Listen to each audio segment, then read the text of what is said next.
Sí, doctor. Sí, Ya doctor. se ve. ¿Todo bien? Ya, vamos a empezar. Gracias. Bueno, vamos a ver el día de hoy enfermedades malignas de la tiroides. Vamos a ver el cáncer de tiroides. Para ver, habíamos ya visto este tema de anatomía. Repasando un poquito, sabemos que la glándula tiroides se encuentra en la parte media del cuello, debajo del hueso ioides, una región entonces infraioidea, debajo del cartílago tiroides y delante de la tráquea. En las mujeres más o menos pesa unos 20 gramos y en los varones 25 gramos. Consta de un lóbulo derecho, otro lóbulo izquierdo y van a estar unidos por el istmo. De allá en algunas personas tienen un otro lóbulo que es el lóbulo piramidal, que no es constante, ¿cierto? Entonces, dentro de su irrigación tenemos las arterias tiroideas superiores, ramas de la carótida externa, como ven aquí a ambos lados, salen y se dividen en tres, ¿no? Para el lóbulo y el istmo, luego la rama posterior y la rama lateral. Son sus tres ramas. Tenemos luego la arteria tiroidea inferior, que va a nacer en la subclavia, y de allá se va a dividir en dos ramas y va a ingresar a la glándula tiroides. Y da también mucha irrigación, casi un 80% a la glándula paratiroides. Ya sabemos que la glándula paratiroides está en la parte posterior de la tiroides. Varían en número entre 4 a 6. Luego tenemos la parte venosa. Van a ser un plexo de la glándula tiroidea que van saliendo venas cada vez más gruesas y forman el plexo tiroideo, del cual van a recoger las venas tiroidea superior, que va a ir a la vena yugular interna, la media de la misma manera a la yugular interna y las inferiores al tronco brachiocefálico. En cuanto a la inervación, sabemos que tiene el simpático y el parasimpático. El parasimpático está representado por los nervios laringeos, ¿no? De los cuales tenemos el laringeo recurrente, que se encuentra a cada lado, recorre aproximadamente el surco tráqueo-esofágico y se dirige hacia arriba. Nervios están encargados de inervar en las cuerdas vocales. Y luego tenemos otro nervio, que es un ramo del laringeo superior, que puede ser externo o interno. El que más nos va a interesar es el externo, que puede ser lesionado durante la cirugía. Y luego ya hemos hablado también de los linfáticos, que van a formar 7 grupos en el cuello, que ya hemos visto en la figura y se han distribuido. Dicho esto, entonces vamos a hablar, ya aquí repitiendo todo lo mismo que hemos hablado de la anatomía, hablando un poquito de la histología. También hemos visto que el folículo tiroideo es la unidad anatómica y funcional de la glándula tiroides. Está rodeado por muchas células, que son las células foliculares. Fuera de estas células foliculares, por fuera tenemos grupos de células llamadas las células parafoliculares, que van a producir calcitonina. Y por acá también tenemos muchos capilares importantes, porque por allá va a llegar el yodo a la glándula. Y en medio, entonces, tenemos el material coloide. Eso en relación a folículo tiroideo.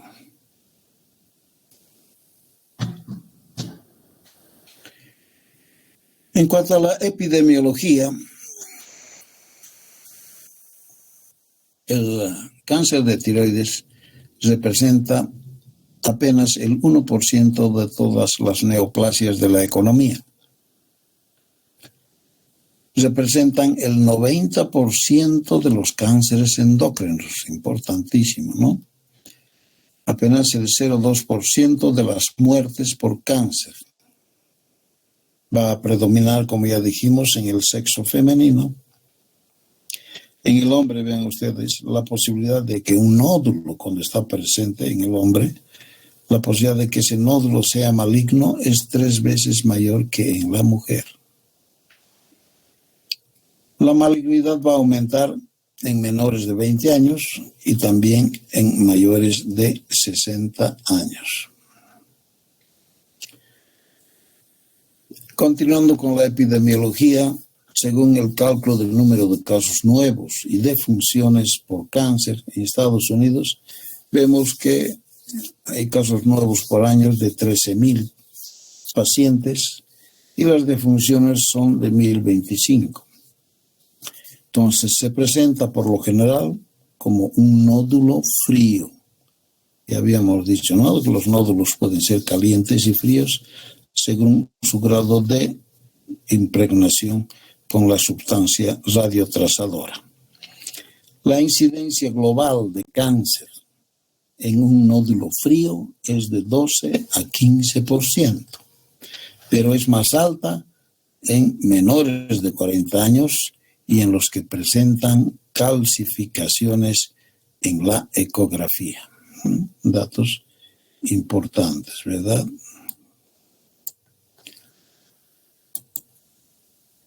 Entre los factores de riesgo, entonces, del cáncer de tiroides, sin duda el más importante es radiación.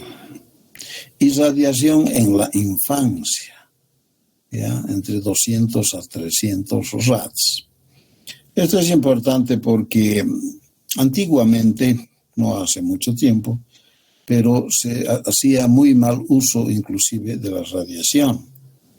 A veces a pacientes, principalmente sexo femenino, que tenían acné, o sea, en la piel, ya vemos que estéticamente es muy feo, les aplicaban radiación para eliminar el acné, ¿no? Entonces, esa radiación tenía mucho que ver con la aparición posterior de nódulos y cáncer en la tiroides. Luego la radiación externa.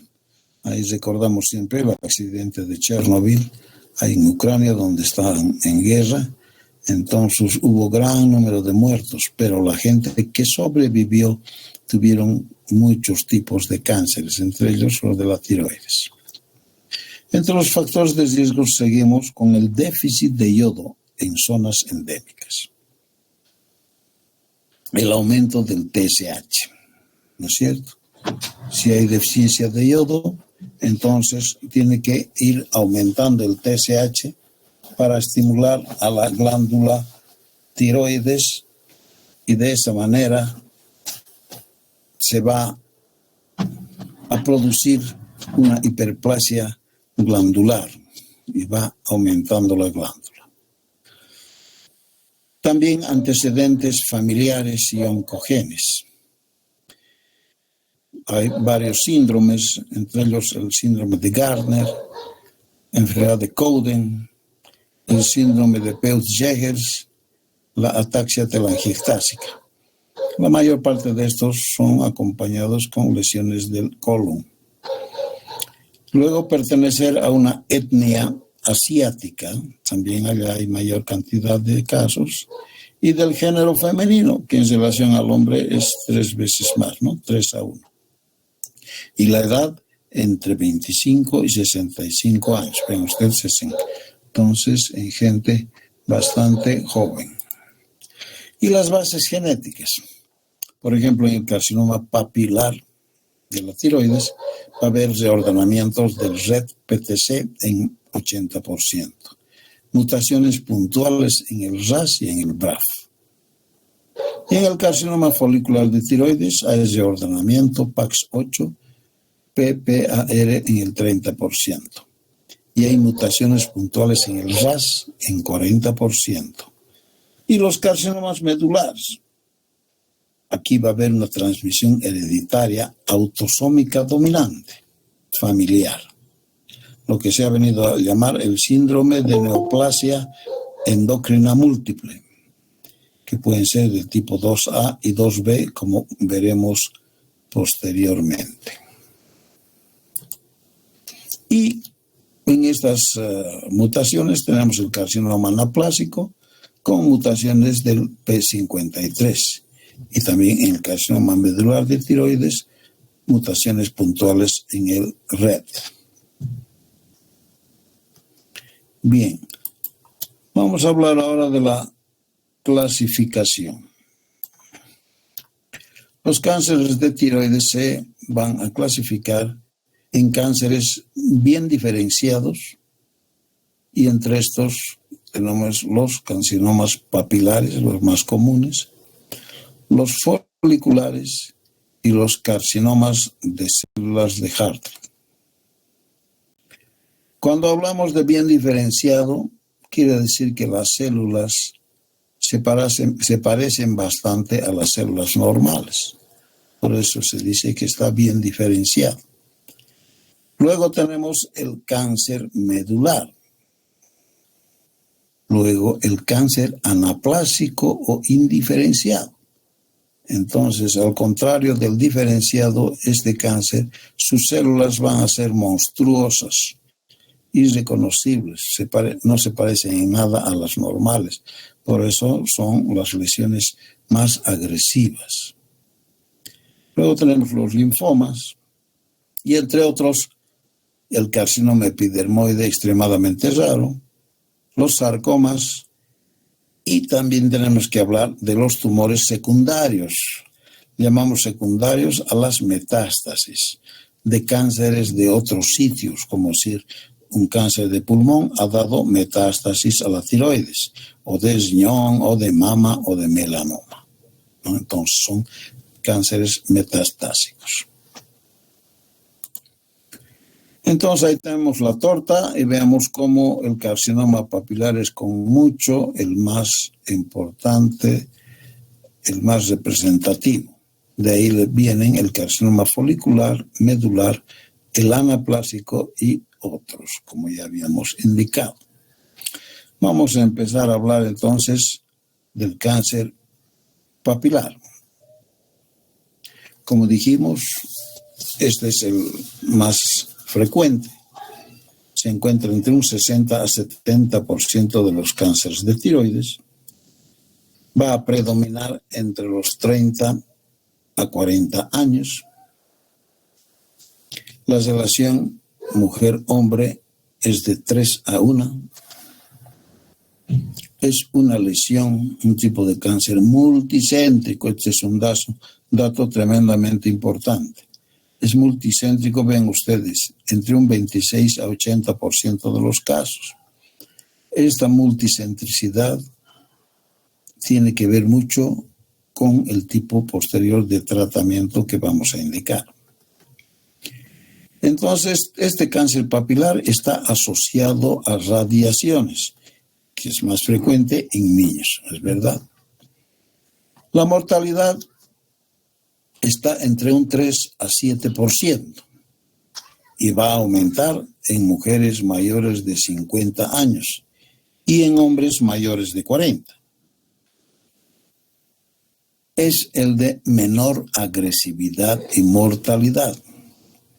Entonces, personas que tienen un cáncer de tiroides de tipo papilar, entonces tienen una posibilidad de tener una sobrevida muy larga con muy poco riesgo de muerte.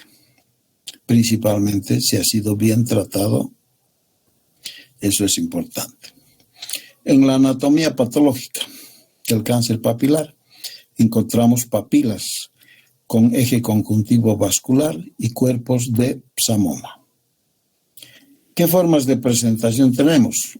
A veces como un nódulo solitario, hasta un 85%, o un nódulo menor a 2 centímetros, en el 75%, y también con extensión a estructuras vecinas, o sea, más avanzado, en un 5 a 15%.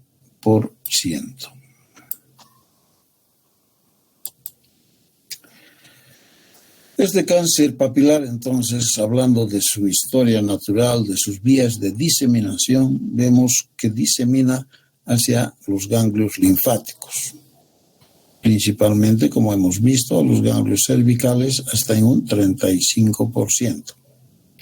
De estos, los más frecuentemente contaminados son los de la cadena recurrencial y los de la cadena yugular. También pueden diseminarse por vía hemática. Esto es bastante raro.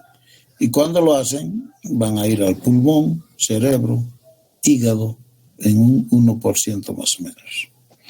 La extensión local, o sea, a órganos vecinos, es rara.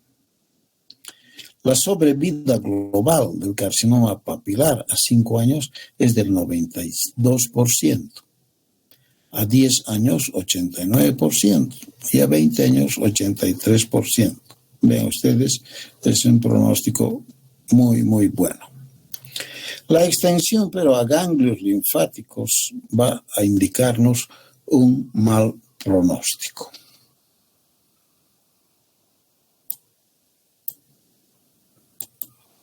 Bien. Vamos a ver las imágenes típicas de metástasis ganglionar. Aquí vemos la observación en la ecografía de nódulos heterogéneos, ovalados y con presencia de microcalcificaciones. Este es un dato importante, la presencia de microcalcificaciones. También hay lesiones quísticas, ven ustedes una lesión quística, pero que tienen proyecciones papilares desde la pared. Aquí está la pared y de ahí viene una proyección papilar, ¿ya? Muy característico. El otro, casi su hermano, es el cáncer folicular. Hemos dicho que el papilar era entre 60 a 70%. Este folicular es entre 15 a 20% de los cánceres de tiroides. Va a predominar entre los 20 y 30 años. La relación mujer-hombre es de 3.5 a 1. Aquí también es multicéntrico, pero el porcentaje más bajo, 15% de los casos. Y frecuentemente está asociado a bocio endémico, ¿no es cierto? O sea, con yodo. Su malignidad depende de la invasión capsular y o vascular. Este es un dato importante, ¿no? Cuando se ve un cáncer folicular y no tiene invasión capsular y o vascular, se puede hablar que es un tumor benigno, o sea, un adenoma. Pero cuando hay invasión vascular o capsular, entonces es un cáncer folicular. Luego también la diseminación hemática puede llevarnos la lesión a pulmón, hueso, hígado, cerebro. Este cáncer folicular es un tanto de peor pronóstico que el anterior, o sea que el papilar, por su alta tasa de recidivas. La sobrevida global a 5 años es del 85%, a 10 años 80% y a 20 años del 76%. Este cáncer folicular, ¿cómo se va a ver en la anatomía patológica? Aquí en esta figura vean, ahí los folículos están tapizados por células con atipias y sin coloide libre. En la microscopía, aquí se va a observar esa invasión vascular y o capsular. Entonces vean ustedes, está aquí, y cómo aparece una invasión vascular. Este es un vaso y aquí la lesión tumoral está invadiendo. ¿No es cierto? A eso se refiere.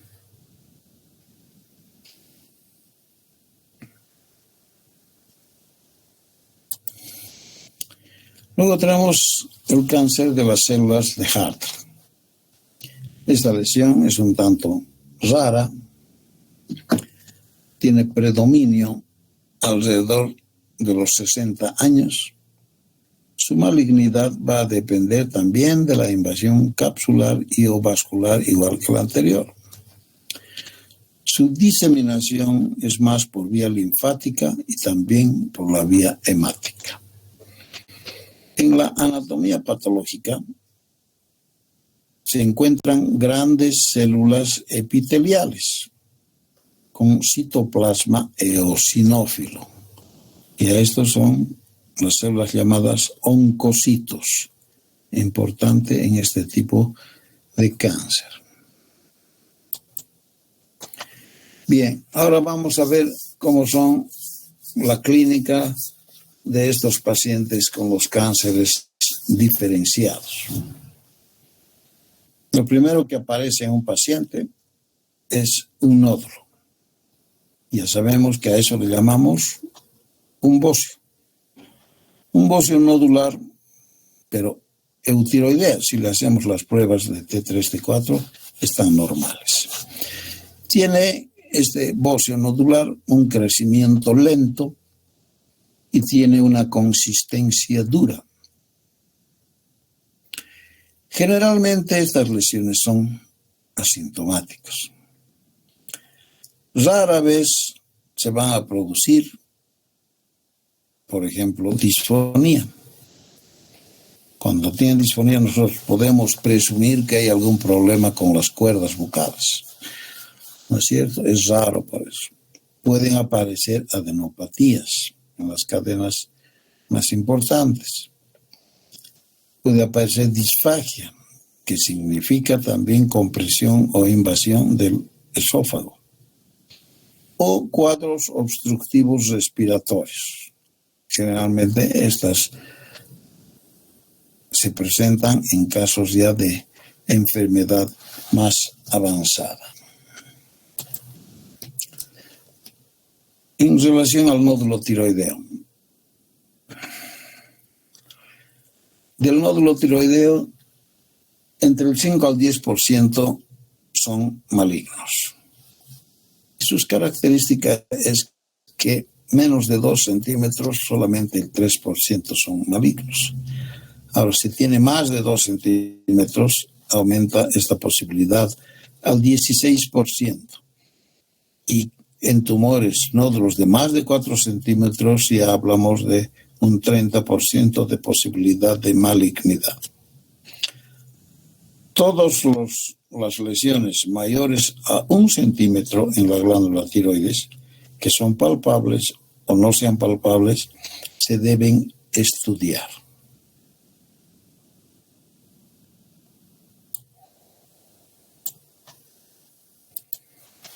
Ahora vamos a ver los criterios de malignidad.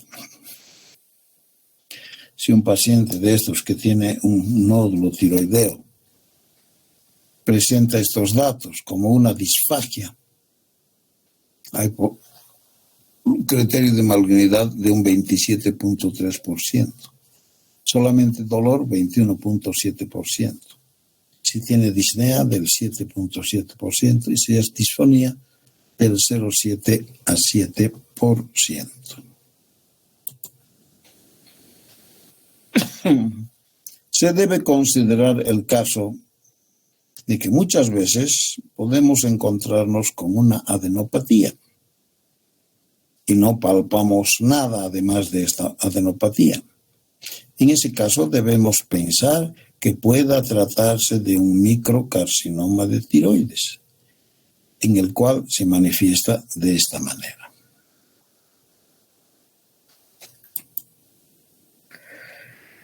Bien, en relación a otro tipo de tumor maligno del cáncer medular, tiene un origen en las células parafoliculares, que hemos dicho que eran las secretoras de calcitonina. Corresponden al sistema APUD. Se los llama como tumores neuroendocrinos. corresponden al 5 a 10% de los cánceres de la glándula tiroides, sin predilección por ningún sexo. Vean, datos diferentes de los otros. Generalmente la lesión es bilateral. Es más agresivo que los cánceres diferenciados, pero menos agresivo que el anaplásico o indiferenciado, ¿no? Datos muy importantes. La diseminación se realiza tanto por vía linfática, también la hemática al pulmón, hueso, hígado, etc. Entre las formas de presentación clínica tenemos un bocio nodular eutiroideo, de crecimiento lento y generalmente asintomático. Presenta una alta frecuencia de metástasis cervicales. Produce disfonía. Puede también presentar diarrea acuosa en un 30% de los casos. Hemos dicho que es un tumor neuroendocrino. Puede presentar un rash cutáneo como alérgico en un 10%. Otros pueden llegar a presentar el síndrome de Cushing por la hormona adrenocórtico-trópica ectópica. Esta es una manifestación bastante rara. En su clasificación, entonces, este carcinoma medular de la glándula tiroides puede presentarse en su forma esporádica en un 80% en la cuarta década de la vida, o puede presentarse en su forma familiar en el 20% restante, en la segunda y tercera décadas de la vida. Como dijimos, está asociado al síndrome de neoplasia endocrina múltiple tipo 2A y 2B. Si está asociado al tipo 2A, puede presentarse el cáncer medular de tiroides junto con un feocromocitoma, así también con un adenoma paratiroideo. ¿Ya? Por eso se llama el síndrome de neoplasia endocrina tipo 3 o 2A. Y el 2B, este cáncer medular de tiroides, también puede ir junto con un feocromocitoma, con neuromas cutáneos múltiples y además con un hábito marfanoide, que son individuos bastante delgados con pies largos, ¿no?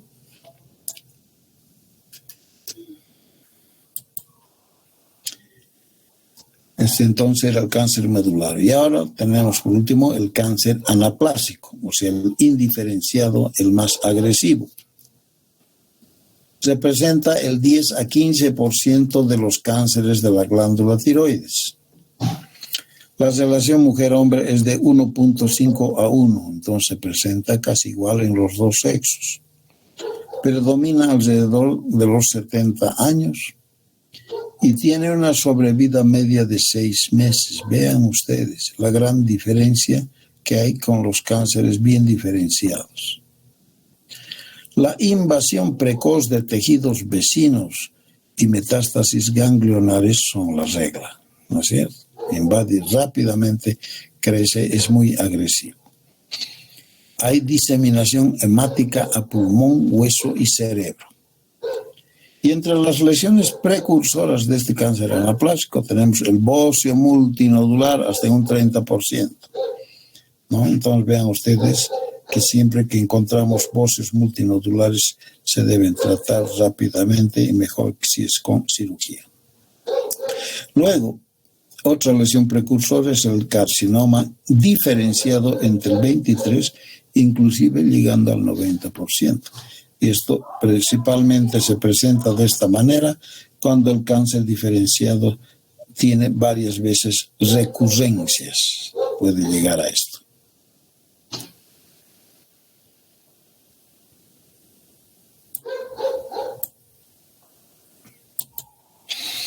Vean ustedes el cáncer anaplásico en el estudio en la pieza, en la citología, después de una punción, aspiración con aguja fina.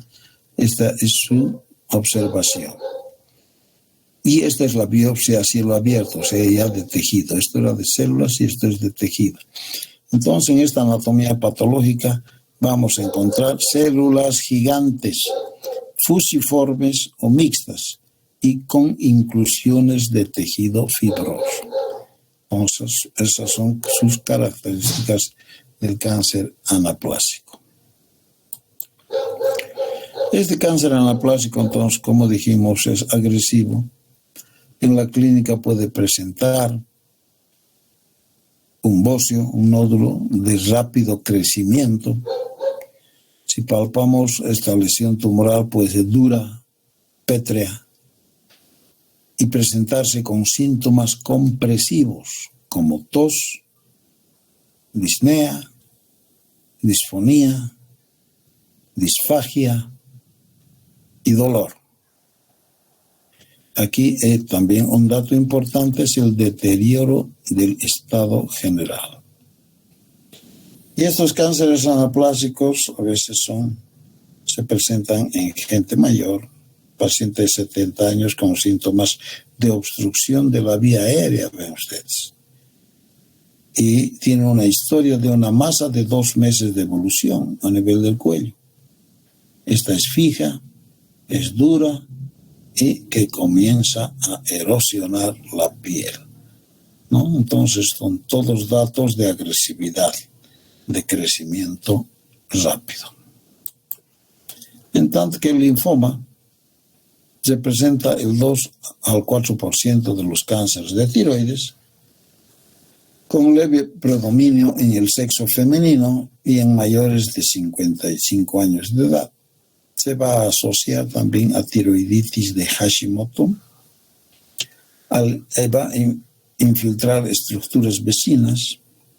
Puede haber diseminación hemática y linfática a ganglios cervicales. Forma parte entonces del linfoma no Hodgkin de células B y del linfoma tipo MALT tipo T.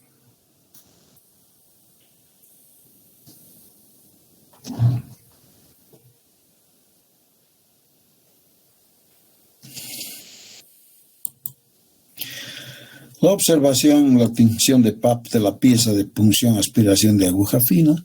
Ven ustedes, ahí vienen las células. Y aquí es la biopsia a cielo abierta donde estamos observando el tejido. Y vamos a describir en la anatomía patológica como ser linfocitos de núcleos grandes y citoplasma escaso. Esa es su característica.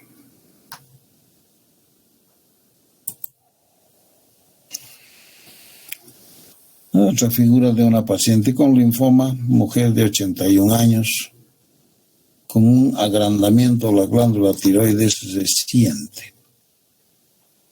Hay historia de que había tenido un bocio desde los 40 años y había recibido tratamiento hormonal para inhibir el crecimiento glandular. 4 meses antes desarrolla un agrandamiento indoloro progresivo y se acompaña de disfagia. Entonces, en la clínica vamos a ver ya en esta fase última un agrandamiento rápido y difuso de toda la glándula. Va a presentar además adenopatía cervical en el 50% de los casos y va a tener síntomas compresivos como disfonía, hipotiroidismo en el 30% de los casos y síndrome de la vena cava superior en el 15%.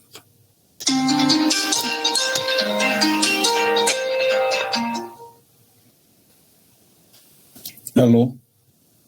Doctor Pereira, disculpe que me llame a estas horas. ¿Usted está hablando del público de emergencias Castro? Sí.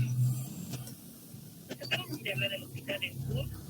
La doctora Giselle, cirujana, y nos dice que tiene una paciente femenina de 46 años aproximadamente de edad, que se le realizó hace un momento un poco de la laparotomía, se le identificó la presencia de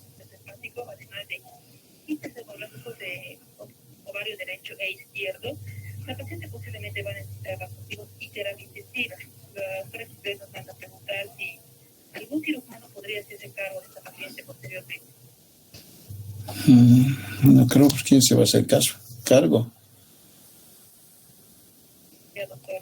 Entonces, ¿qué respuesta le daríamos a la doctora Quisler? ¿Tienen ahí terapia intensiva todo? Tenemos espacio de terapia intensiva.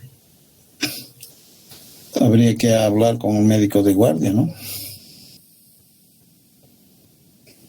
Sí, hablamos con la doctora Lozada. Ya. Anteriormente. Se podría hacer, pero siempre cuando nos dan un protocolo completo, ¿no? De todo. Claro. Aunque también debo manifestarle que la doctora Quisler del Hospital de Salud dice que ella podría hacerse cargo, pero creo que no se podría eso, ¿no? No, absolutamente negado. Sí. Ya, absolutamente negada. Porque ella creo que de preferencia la doctora Quisler. Entonces se tiene negado totalmente. Claro, que sea a cargo en su hospital, pero no aquí, ¿no? Claro, ¿por qué respuesta daríamos a la doctora Quisler? Por eso que...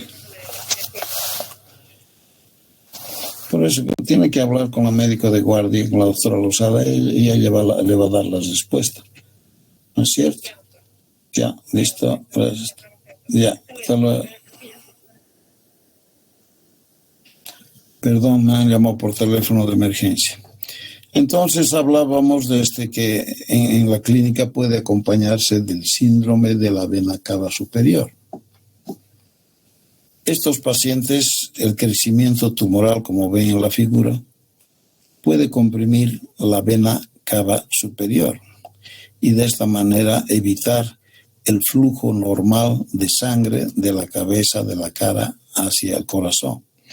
Y va a dar como resultado un aumento de volumen de toda la parte superior, además de una congestión venosa y una dificultad respiratoria. Son casos de extrema urgencia que a veces requieren de la realización de una radioterapia de urgencia a grandes dosis para disminuir rápidamente la masa, con lo cual va también a disminuir la compresión de la vena cava. Bien. En cuanto al diagnóstico, datos que tengamos de alta sospecha clínica de malignidad. ¿Cuándo vamos a sospechar? Cuando hay una historia familiar de cáncer medular o de neoplasia endocrina múltiple. Cuando hay un crecimiento rápido de la lesión, cuando está fijo a estructuras adyacentes, cuando está asociado a adenopatías y cuando se presenta una parálisis de cuerda. Entonces son datos de alta sospecha de malignidad. Cuando vemos que se puede tener una moderada sospecha clínica de malignidad, en casos de edad de menos de 20 años o mayores de 70 años, en lo cual hasta el 50% de estas lesiones pueden ser malignas. Al tratarse de sexo masculino, al tratarse de una lesión de un tamaño mayor a 4 centímetros y que esté asociada a sintomatología, además de la historia de exposición a radiaciones.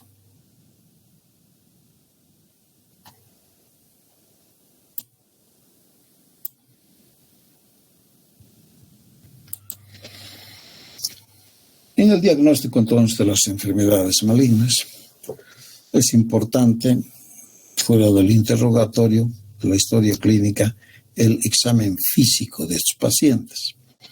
Se debe evaluar la movilidad, la adenopatía asociada, la consistencia, las parálisis de las cuerdas vocales y el tamaño de la lesión. En el laboratorio tenemos que realizar el dosaje de hormonas tiroideas T3, T4 y TSH, además de la tiroglobulina y la calcitonina. También debemos solicitar los anticuerpos antitiroglobulina. Ninguno de estos nos va a distinguir benignidad o malignidad. Es necesario por eso realizar una punción, aspiración con aguja fina, que nos va a informar sobre la citología del nódulo. Este es un método de diagnóstico sencillo, económico, seguro y sin complicaciones. Tiene una sensibilidad del 65 a 95% y una especificidad de 70 a 100%. Este método va a estar limitado en lesiones de cáncer folicular por el tema que les dije, que para indicar que un cáncer folicular sea maligno necesitamos saber si hay invasión vascular o de la pared.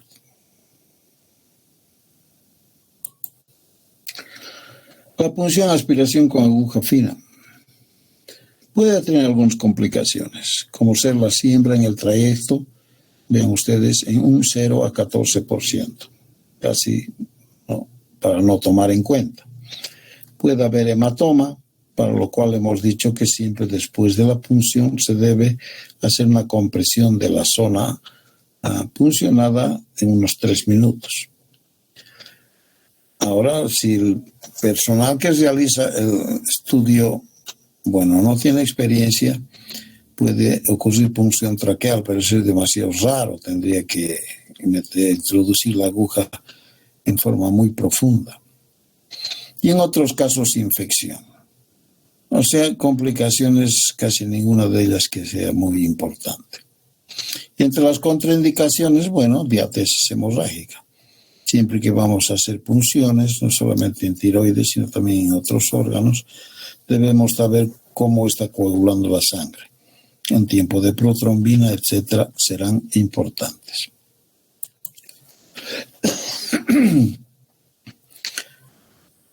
Como método de diagnóstico, la ecografía nos va a definir la morfología de los nódulos entre únicos o múltiples y mayores de 12 milímetros.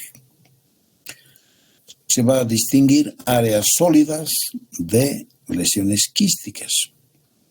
Es útil para guiar la punción aspiración con aguja fina, pues va a aumentar su sensibilidad a más del 98%. No nos va a determinar malignidad ni benignidad. Junto con el dosaje de calcitonina, va a ser útil para el screening del cáncer medular en los grupos de riesgo. La desventaja es que es un estudio operador dependiente. De todas las veces que hemos hablado lo mismo, ¿no? Entonces puede ser que sea un médico muy capaz, con mucha experiencia, con buenos resultados, o otro que está comenzando y que puede tener algún grado de error.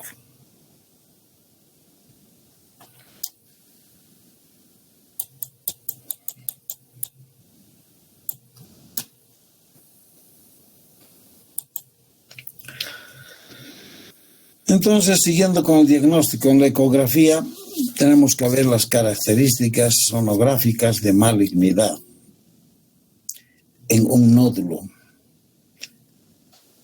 Podemos tener una sensibilidad del 18.2% y especificidad del 88%.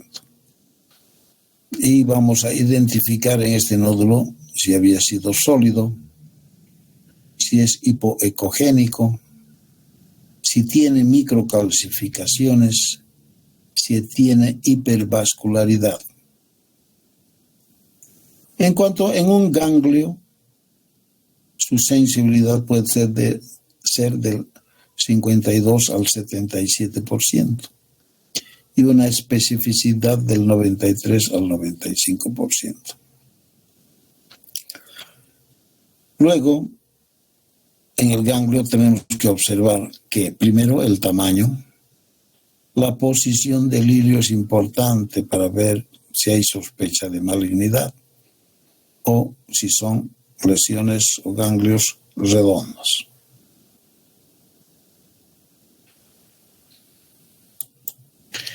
Siguiendo con los métodos de diagnóstico, vamos a ver el método de TIRADS, que ya hemos hablado también de esto. Entonces, ecográficamente, la glándula tiroides en TIRADS 1 es normal, sin ninguna lesión focal. El TIRADS 2 tiene nódulos benignos con un patrón notoriamente benigno, 0% de riesgo de malignidad y 0 puntos en la escala. El TIRADS 3 hay nódulos probablemente benignos, menos del 5% de riesgo de malignidad y también con 0 puntos en la escala. Y el 4 se divide a veces en 3. El 4A con nódulos de identidad incierta, entre el 5 al 10% del riesgo de malignidad y 1 punto en la escala. 4 nódulos sospechosos, entre el 10 al 50%, ¿no es cierto?, de riesgo de malignidad, 2 puntos en la escala. Y el 4C, nódulos muy sospechosos, hasta un 85%, 3 o 4 puntos en la escala. Y el 5, nódulos probablemente malignos, más del 85% de malignidad y 5 puntos en la escala. Y el 6, bueno, ya no es ecográfico, sino ya es detectada la lesión por biopsia o punción, la presencia de células tumorales.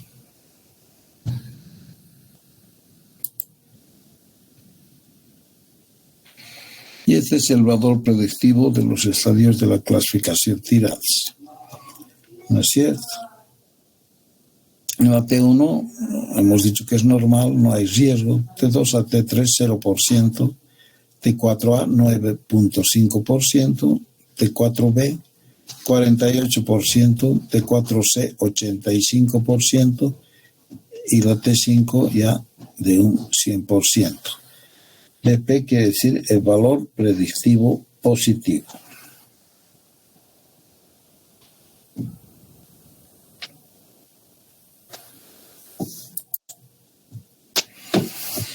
Siguiendo con el diagnóstico, entonces, otro método de diagnóstico es la cintilografía o gammagrafía, que va a definir células funcionantes de las no funcionantes y va a distinguir los nódulos en calientes, fríos, tibios casi no se emplea ese término, son calientes o fríos. Se va a utilizar el tecnesio 99 o el yodo 131. No hay diferencia. No se va a diferenciar la malignidad de la benignidad con este método. La tomografía y la resonancia nuclear magnética son también de utilidad limitada. Van a evaluar adenopatías satélites cervicales y mediastínicas superiores y a la invasión de estructuras vecinas es útil para la etapificación, para el estadio clínico. La radiografía de tórax nos va también a servir para evaluar el bocio endotorácico y la desviación traqueal. Después el PET scan y la laringoscopía.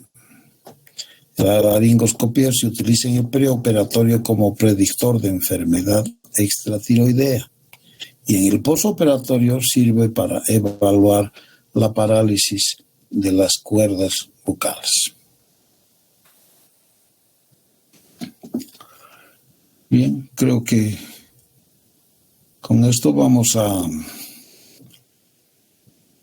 terminar por el día de hoy y continuar mañana con esta charla de lesiones malignas de la glándula tiroides. Espero que hayan comprendido bien. Creo que no es difícil ni complicado este tema. Muy bien. Entonces, Nos vemos mañana, muchachos. Pasen bien. Hasta mañana, doctor. Hasta luego. Hasta mañana. Gracias. Ok.